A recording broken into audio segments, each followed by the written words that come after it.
मंजिल मिले या ना मिले ये तो किस्मत की बात है। मंजिल मिले या ना मिले ये तो किस्मत की बात है, पर हम कोशिश ही ना करें ये तो गलत बात है। हेलो दोस्तों, कैसे हैं आप लोग? आशा करते हैं कि आप लोग अच्छे ही होंगे। चलते हैं आज की इस नए सीरीज में। मैं आपको फिजिक्स के उसी टॉपिक को आगे बढ़ाते हुए मैं आपको आज आगे की कुछ परिभाषाओं के बारे में सबसे पहले बताऊंगा।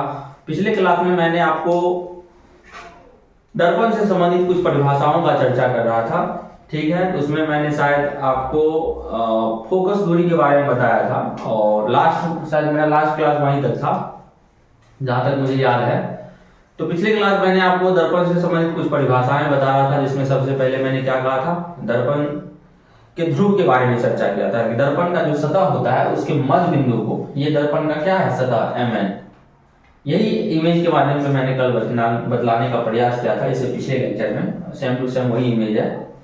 तो ये दर्पण का क्या हो गया, mn हो गया, दर्पण का एक सतह हो गया, ठीक है। mn सतह हो गया, यानी इसको द्वारक कहते हैं, ठीक है। यहाँ से यहाँ तक के बीच की दूरी को क्या कहते हैं, दर्पण को द्वारक कहते हैं। इस द्वारक के जो बीच के मध्य बिंदु होगा दर्पण का, उसको क्या कहेंगे, उसको हम ध्रुव कहेंगे, जिसको इंग्लिश में क्या कहते हैं, पोल कहते हैं। और वहीं ये तो आपको मैंने बता दिया था कि गोलीय दर्पण, कोई भी दर्पण होता है गोलीय दर्पण, वो क्या होता है, एक खोखले गोले का भाग होता है, इसलिए मैंने इसको गोल संरचना के माध्यम से दर्शा दिया था। और इधर मैंने आपको उत्तल दर्पण बना दिया था और इधर अवतल दर्पण बना दिया था। उत्तल दर्पण के बारे में मैंने पहले पढ़ाया था कि उत्तल दर्पण का जो धंसा हुआ क्षेत्र होता है वह क्या होता है, पॉलिश होता है। धंसा हुआ भाग जो होता है पॉलिश। देखिए आप इधर से देख पा रहे होंगे, किधर से क्या होता है, ये थोड़ा धंसा हुआ ऐसे करके मुड़ा हुआ प्रतीत होता है, यानी ये धंसा हुआ प्रतीत होता है यहाँ पे। और इधर का भाग क्या हुआ, उठा हुआ प्रतीत होता है। तो मैंने उत्तल दर्पण का परिभाषा लिखाया था, तो ऐसा गोलीय दर्पण जिसका परावर्तक सतह उभरा हुआ प्रतीत हो। परावर्तक सतह उभरा हुआ प्रतीत, उभरा हुआ मतलब ये प्लेन हो गया, इसको अगर ऐसे करके हम इसको ऐसे गोल कर दें तो ये सतह जो है बाहर निकल जाएगा, वो क्या होगा, उभरा टाइप का लगेगा। तो यही जो है ऐसे करके है, ऐसे करके ये ऐसे करके उभरा हुआ उधर से प्रतीत होता है, और इसीलिए हम इसको क्या कहते हैं, उत्तल दर्पण। उत्तल दर्पण में क्या होता है कि परावर्तक सतह उभरा हुआ प्रतीत होता है और पॉलिश किया हुआ सतह क्या होता है, धंसा हुआ प्रतीत होता है। यहाँ तक, यहाँ आप इस इमेज को देख करके समझ पा रहे होंगे कि ये पॉलिश किया हुआ सतह है जो धंसा हुआ प्रतीत हो रहा है, और ये हो गया परावर्तक सतह जो उभरा हुआ प्रतीत हो रहा है, ठीक है। वो उत्तल दर्पण हो गया। वहीं अवतल दर्पण के बारे में मैंने चर्चा किया था कि वैसा गोलीय दर्पण जिसका परावर्तक सतह धंसा हुआ प्रतीत हो। बिल्कुल उत्तल दर्पण के विपरीत है अवतल दर्पण, जिसका परावर्तक सतह धंसा हुआ प्रतीत हो और पॉलिश किया हुआ सतह उभरा हुआ प्रतीत हो। तो उसको हम क्या कहते हैं, अवतल दर्पण कहते हैं। आशा करते हैं कि आप लोग इस इमेज के माध्यम से समझ जाएंगे। इस इमेज को मैं समझाने का प्रयास कर रहा हूं क्योंकि मैं दर्पण से संबंधित कुछ परिभाषाएं लिखाया था, उसी क्रम को मैं आगे बढ़ाते हुए, और आज मैं उसे आगे की परिभाषाओं का चर्चा करूंगा। और उसके बाद मैंने बताया था, सबसे पहले ध्रुव का परिभाषा बताया था, ध्रुव के बाद मैंने बताया था कि ये मुख्य अक्ष के बारे में बताया था कि दर्पण में ध्रुव और वक्रता केंद्र को मिलाने वाली जो सरल रेखा होता है उसको हम क्या कहते हैं, उसको मुख्य अक्ष या प्रधान अक्ष कहते हैं, ठीक है। खोखले गोले का जो केंद्र होता है उसको हम वक्रता केंद्र कहते हैं। आशा करते हैं कि आप लोग समझ इस चीज को रिकॉल कर पा रहे होंगे। और मैंने ये बताया था कि दर्पण में वक्रता केंद्र और ध्रुव के बीच का जो बिंदु होता है, यानी मध्य बिंदु होता है, उसको क्या कहते हैं, मुख्य फोकस कहते हैं या फोकस बिंदु कहते हैं, ठीक है। और उसके बाद मैंने लास्ट परिभाषा आपको बताया था कि फोकस दूरी क्या होता है। फोकस दूरी के बारे में मैं बताया था कि मुख्य फोकस या फोकस बिंदु और ध्रुव के बीच की दूरी को क्या कहते हैं, हम मुख्य फोकस या फोकस के बीच की दूरी को हम क्या कहते हैं, तो इस दूरी को हम क्या कहते हैं, इस दूरी को कहते हैं हम, देखिए इसको आप ऐसे भी, हाँ, मुख्य फोकस या वक्रता केंद्र के बीच की दूरी को, या ध्रुव और मुख्य फोकस के बीच की दूरी को क्या कहते हैं, फोकस दूरी कहते हैं। आशा करते हैं कि आप लोग इस चीज को समझ पा रहे होंगे और पीछे जो भी मैंने पढ़ाया है उस चीज को आप लोग याद कर लिए होंगे। पढ़ना महत्वपूर्ण, मैं इस चीज को बार बार आपके सामने बोल रहा हूँ कि पढ़ना बिल्कुल भी महत्वपूर्ण नहीं होता है, बल्कि पढ़ करके समझ करके उस चीज को लंबे समय तक याद रखना, हमेशा के लिए अपने जहन में बिठा लेना, वो महत्वपूर्ण होता है। क्योंकि आप पढ़ने के लिए बहुत कुछ पढ़ सकते हैं, लेकिन उस चीज को याद रखना महत्वपूर्ण हो जाता है। क्योंकि आप खाने के लिए बहुत सारा चीजें खा सकते हैं, लेकिन क्या होता है, आपकी यदि डाइजेस्टिव सिस्टम यदि कमजोर है तो आप उस चीज को पचा नहीं पाइएगा। इसलिए आप लोग प्रयास कीजिए कि अपना सोर्स लिमिट रखें अभी, क्योंकि आपके पास समय बहुत कम है। आपके पास अभी नवंबर खत्म ही होने वाला है, और नवंबर के बाद दिसंबर हो गया, जनवरी हो गया, फरवरी, लास्ट फरवरी में आपको लगभग 15 तारीख के बाद से आपका एग्जाम शुरू हो जाएगा। और तो इसलिए आपके पास अभी 2.5 महीना अप्रोक्स टाइम बचा हुआ है। ये 2.5 महीना में आप लोग खुद को, अपने जुनून को इस बोर्ड एग्जाम के प्रति झोंक दीजिए, क्योंकि आपका समर्पण ही, आपका मेहनत ही आपके जो भी सफलता को तय करेगी। यानी आप जो भी अपने इच्छा मन में पाले होंगे कि मुझे कोई फर्स्ट होना है, कोई इच्छा पाले होंगे मुझे सिर्फ फर्स्ट होना है, कोई इच्छा पाले होंगे नहीं मुझे अच्छा नंबर से फर्स्ट होना है, कोई इच्छा ये भी पाले होंगे कि मुझे टॉपर बनना है, तो आपको उस अकॉर्डिंग मेहनत भी करना पड़ेगा। सिर्फ सपना देख लेने से सपना बिल्कुल भी पूरा नहीं होता, वो हकीकत में बिल्कुल भी नहीं बदलते हैं, बल्कि उसके लिए हमें समर्पित होकर मेहनत करना पड़ता है। मेहनत करने का मतलब है कि उसका जो भी सिलेबस है उस सिलेबस के अकॉर्डिंग हमें बिल्कुल भी तैयारी को जारी रखनी चाहिए, और उस चीज़ को बिल्कुल ही अपने स्मरण में रखना चाहिए। तो आशा करते हैं कि मैं आपको ये चीज़ें फिजिक्स में, साइंस में पढ़ा रहा हूँ, और सोनू सर मैथ पढ़ा रहे हैं। अभी तो फिलहाल यहाँ 2 ही सब्जेक्ट चलाया जा रहा है, आगे और भी सब्जेक्ट के बारे में आप लोग अपना कमेंट कर दीजिए कौन सा सब्जेक्ट उसके बाद स्टार्ट किया जाए। तो उस चीज़ के बारे में आपके चैनल पे फिर से उस चीज़ को लाया जाएगा, उस सब्जेक्ट को। ठीक है, अभी तो मैं फिजिक्स पढ़ा रहा हूँ, फिजिक्स के बाद बायोलॉजी चलेगा, फिर केमिस्ट्री चलेगा। आशा करते हैं कि कुछ टॉपिक ऐसे हैं जिनको मुझे डीपली पढ़ाना पड़ता है, क्योंकि आपके बोर्ड एग्जाम में जहाँ से क्वेश्चन ज़्यादा पूछ लिए जाते हैं उस टॉपिक को मैं थोड़ा डीपली पढ़ा रहा हूँ, ताकि आपके बोर्ड एग्जाम में जो भी क्वेश्चन इस टॉपिक से संबंधित पूछे उसको आप बाकायदा अच्छे से सॉल्व कर सके। तो दर्पण से संबंधित आपके बोर्ड एग्जाम में प्रत्येक बार फिक्स है कि क्वेश्चन लघु उत्तरीय, दीर्घ उत्तरीय पूछ लिए ही जाते हैं, इसलिए मैंने दर्पण टॉपिक को थोड़ा डीपली पढ़ाया। अब बाकी जो भी टॉपिक होंगे उसको मैं एग्जाम के दृष्टिकोण से पढ़ाऊंगा, ताकि कम चीजें पढ़ा के आपको ज्यादा से ज्यादा नंबर ला सके, क्योंकि मैं क्रैश कोर्स टाइप का पढ़ा रहा हूँ, पूरा फुल कोर्स अभी पढ़ा नहीं रहा हूँ। फुल कोर्स पढ़ाऊंगा तो और थोड़ा हो जाएगा, मेरा नोट्स अच्छा हैवी हो जाएगा, क्योंकि अभी समय बहुत कम है, इसलिए मैं मॉडरेट लेवल तक ही पढ़ाता हूँ। हालांकि उतना ही आप लोग के लिए सफिशिएंट मॉडरेट की अभी तक आप लोग अगर हमारे से पढ़े होंगे, हमसे पढ़े होंगे, तो जरूर आप कहीं ना कहीं कुछ अलग जरूर नोट्स में पा रहे होंगे, क्योंकि मेन चीज होता है नोट्स। समझाने के लिए आपको कोई भी समझा देगा, वो आप समझ लीजिएगा, लेकिन कंटेंट वैसा नहीं दे पाता है।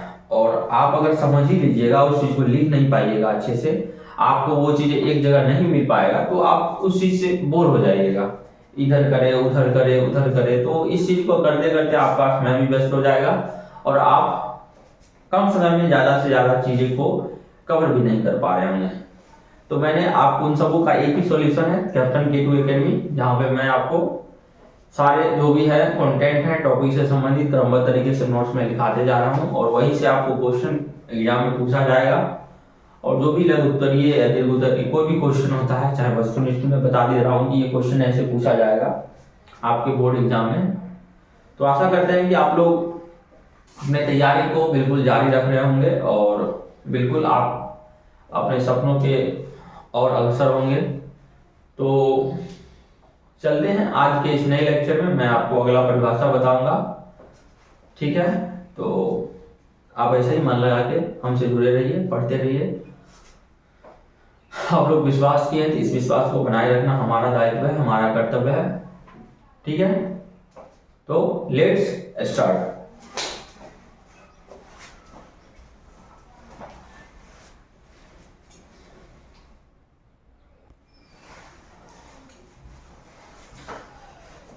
पिछले लेक्चर में मैं आपको फोकस दूरी के बारे में बताया था, तो वहां पे मैं परिभाषा लिखा करके बस छोड़ दिया था। उससे संबंधित एक फैक्ट्स हैं जो आपके बोर्ड एग्जाम में पूछ लिए जाते हैं, तो इस चीज को मैंने लिख दिया हूं, आप लोग इस चीज को लिख लीजिएगा।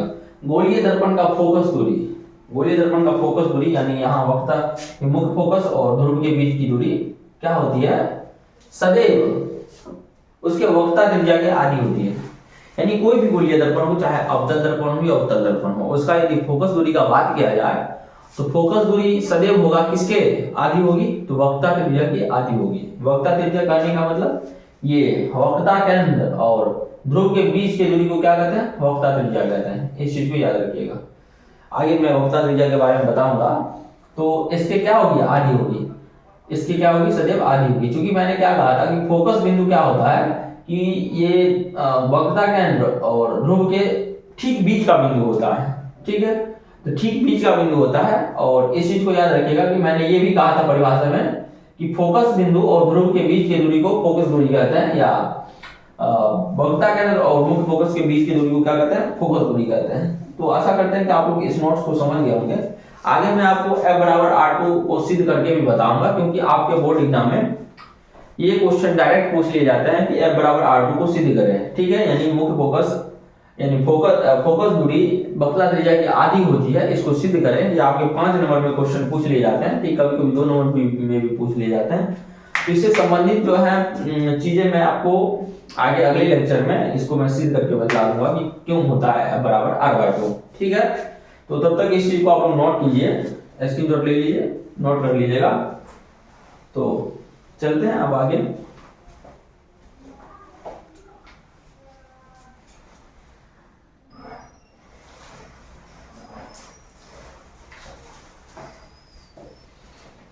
अभी मैंने जस्ट आपको फोकस दूरी से संबंधित एक परिभाषा, एक नोट लिखाया था, जिसमें मैंने बताया था कि गोलीय दर्पण का जो फोकस दूरी होता है वह सदैव वक्रता त्रिज्या की आधी होती है। अब मैं बतला दे रहा हूँ कि वक्रता त्रिज्या क्या होता है।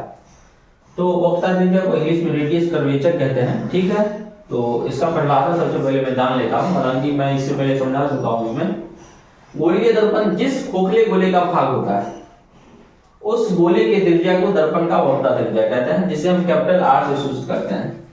आशा करते हैं कि आप ये चीज समझ पा रहे होंगे कि दर्पण क्या होता है, गोलीय दर्पण किसका भाग होता है, तो खोखले गोले का भाग होता है। यदि नहीं समझ पा रहे हैं तो आप मेरे पिछले लेक्चर को जाके देखिए, हालांकि मैं इस चीज को समझा ही दे रहा हूँ। ये देखिए गोला है, गोल गोल है, वृत्ताकार क्या है, वृत्ताकार ये एक संरचना है, यानी गोल सा संरचना है।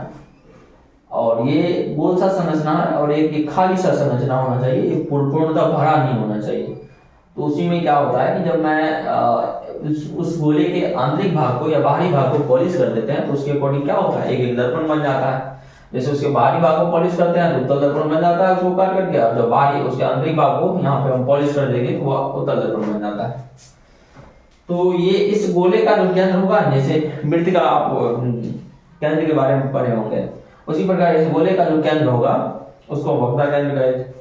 उसी प्रकार वृत्त के त्रिज्या के बारे में आप लोग पढ़े होंगे, उसी प्रकार ये गोले का जो त्रिज्या होगा ये हो जाएगा। वृत्त का त्रिज्या ऐसे ही होता है और ये गोले का त्रिज्या हो गया। ठीक है, इसी गोले का जो ये त्रिज्या होता है, यानी ये क्या वक्रता केंद्र और ध्रुव के बीच का जो दूरी होता है उसको क्या कहते हैं, वक्रता त्रिज्या कहते हैं, या गोले के त्रिज्या को ही वक्रता त्रिज्या कहते हैं। या ये भी आप कह सकते हैं कि फोकस दूरी के दोगुना को वक्रता त्रिज्या कहते हैं। फोकस दूरी गोलीय दर्पण के फोकस दूरी के दोगुना को क्या कहते हैं, गोलीय दर्पण का वक्रता त्रिज्या कहते हैं। ठीक है, ये भी चीज आप बोल सकते हैं, वक्रता केंद्र और ध्रुव के बीच की दूरी को वक्रता त्रिज्या कहते हैं। आप अपना परिभाषा अपने अकॉर्डिंग बना सकते हैं। ठीक है, मैं सारा चीज आपको समझा चुका हूँ कि यहाँ पे परिभाषा 2-3 बन सकते हैं, इसलिए आप अपने सहूलियत के अकॉर्डिंग परिभाषा लिख लीजिएगा, क्योंकि समझना जरूरी है। परिभाषा आपके एग्जाम बोर्ड एग्जाम में ऑब्जेक्टिव के दृष्टिकोण से और लघु उत्तरीय में हो सकता है पूछ दे वक्रता त्रिज्या क्या होता है,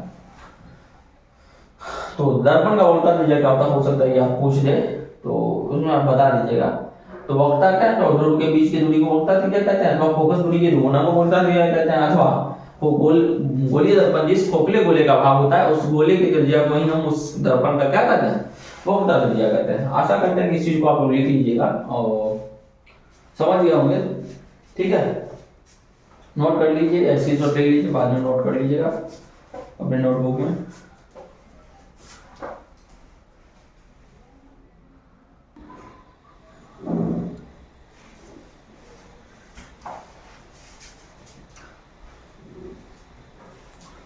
अब मैं आपको वक्रता त्रिज्या से संबंधित एक फैक्ट के बारे में लिखा रहा हूं, जिसको मैं आगे चल के सिद्ध भी करने वाला हूं। तो आप लोग इसको लिख लीजिएगा अभी, ठीक है, और याद कर लीजिएगा, क्योंकि आपके एग्जामिनेशन के दृष्टिकोण से महत्वपूर्ण है। ठीक है, तो ये फैक्ट है कि गोलीय दर्पण का वक्रता त्रिज्या यानी R फोकस दूरी या फोकसांतर F की सदैव दोगुनी होती है। मैंने इसे पहले बताया था कि फोकस दूरी वो जो होती है वह वक्रता त्रिज्या की आधी होती है। ठीक है, ये मैथ का आप बेसिक कैलकुलेशन जानते होंगे। जब कोई चीज उधर बट्टा में हो, इधर क्या हो जाएगा, उधर क्या है बट्टा में, अंश बाय हर के रूप में हो, बराबर के उधर यदि अंश बाय हर के रूप में हो तो उसका क्या हो जाएगा, हर यदि बराबर के इधर आएगा तो क्या चल जाएगा, गुना में चल जाएगा। यहाँ पर ये देख सकते हैं, ऐसे भी आप देख सकते हैं, इधर गुना में है और बराबर के उधर यदि गुना में हो, उसको यदि हम बराबर के इस पार भेजना चाहेंगे क्या हो जाएगा, भाग में आ जाएगा, 2 इधर आ जाएगा, r/2 आ जाएगा, तो बराबर r/2 वही हम मैंने वहां पे कर दिया है। ठीक है, तो आशा करते हैं कि इस चीज को आप लोग समझ गए होंगे। जहां f क्या है, फोकस दूरी या फोकसांतर हो गया, जिसके बारे में मैं चर्चा कर चुका हूं बकायदा, और r बराबर हो गया वक्रता त्रिज्या हो गया। ठीक है, तो ये रहा वक्रता त्रिज्या, यहां से यहां तक, यहां से यहां तक क्या होता है वक्रता त्रिज्या, ये हो जाएगा फोकस दूरी, या ये हो जाएगा फोकस दूरी। ठीक है, तो इस चीज को आप लोग नोट कर लीजिए। आगे मैं आपको दर्पण का द्वारक क्या होता है और दर्पण के द्वारक के बारे में चर्चा करूंगा तत्पश्चात। देखते हैं क्या है आगे। ठीक है,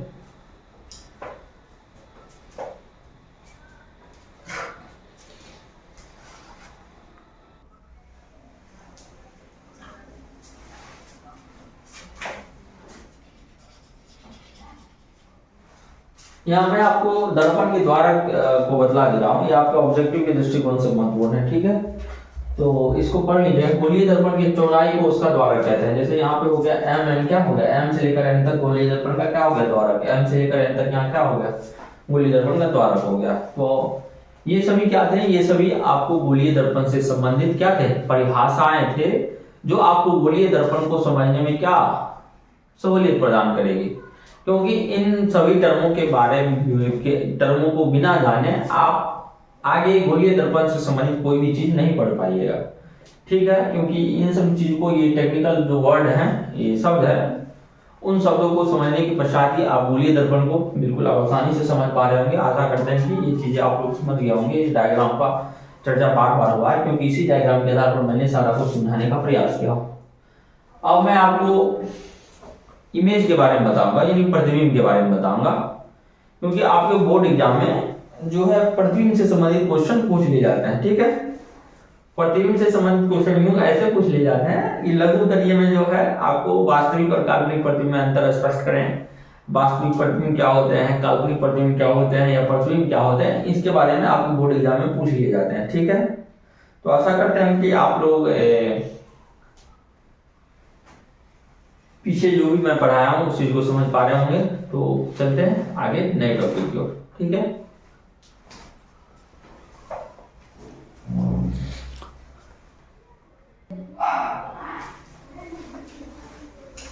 सॉरी, मैं इमेज के बारे में अगले क्लास के में बताऊंगा। उससे पहले मैं कुछ फैक्ट के बारे में बता दे रहा हूं दर्पण से संबंधित, और कुछ फैक्ट हैं जो आपको कंफ्यूजन पैदा कर सकती है अथवा जो आपके एग्जाम के दृष्टिकोण से बहुत महत्वपूर्ण है। ठीक है, तो उसमें पहला फैक्ट है कि दर्पण बनाने के लिए सिल्वर नाइट्रेट यानी AgNO3, सिल्वर नाइट्रेट का सूत्र होता है AgNO3, सिल्वर नाइट्रेट नामक पदार्थ का लेप किया जाता है। आप लोग जब भी दर्पण का उपयोग करते होंगे, चाहे समतल दर्पण हो, अवतल दर्पण हो, या कोई भी दर्पण हो, जब आप अपना चेहरा देखते होंगे उसमें, तो क्या होगा कि जब दर्पण को खोलते होंगे उसके कवर से, तब उसमें आपको दर्पण के ठीक पीछे वाले भाग में एक पेंट किया हुआ रंग मिलेगा, एक पेंट किया हुआ रंग मिलेगा। मान लीजिए ये दर्पण है, दर्पण के पीछे में देखिएगा, पीछे में यहाँ पे क्या होगा, यहाँ पे रंगा हुआ कोई कलर से रंगा हुआ एक भाग मिलेगा, उसको रंगा गया होगा। तो वो किसका रंग, वो किस चीज का लेप होता है, किस चीज का रंग होता है, सिल्वर नाइट्रेट का होता है। ठीक है, तो दर्पण बनाने के लिए किस यौगिक का उपयोग किया जाता है, किस पदार्थ का उपयोग किया जाता है, सिल्वर नाइट्रेट का। ठीक है, सूर्य से आने वाली प्रकाश की किरणों को अवतल दर्पण की सहायता से एक बिंदु पर केंद्रित किया जा सकता है।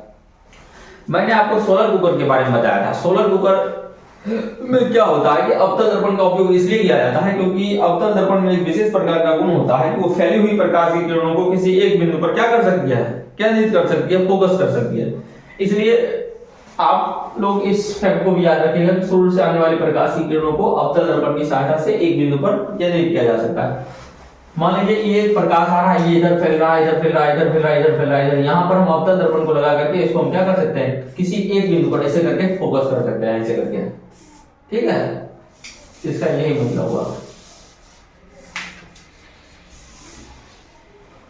और तीसरा फैक्ट जो है मोस्ट इंपोर्टेंट है आपके एग्जामिनेशन के दृष्टिकोण से, और सबसे ज्यादा ये कंफ्यूजन वाला भी नोट्स टॉप ये नोट मैंने लिखा दिया हूँ, और इसी कंफ्यूजन को दूर करने के लिए मैं ये इस नोट को लिखा दिया हूँ ताकि आपको ये चीज की क्लियरिटी बनी रहे। तो उत्तल लेंस को देखिए, मैं आपको इससे पहले बता चुका हूं कि अवतल दर्पण को अभिसारी दर्पण कहते हैं और उत्तल दर्पण को अपसारी दर्पण कहते हैं। अब क्यों कहते हैं तो मैं इसका कारण भी आपको पहले कक्षा में पहले के लेक्चर में बता चुका हूं, ठीक है। लेकिन उसी नियम से संबंधित कुछ रिवर्स टाइप का यहाँ पे नाम आपको देखने को मिलेगा। देखिए उत्तल दर्पण को क्या कहते हैं, अपसारी दर्पण कहते हैं, लेकिन उत्तल लेंस को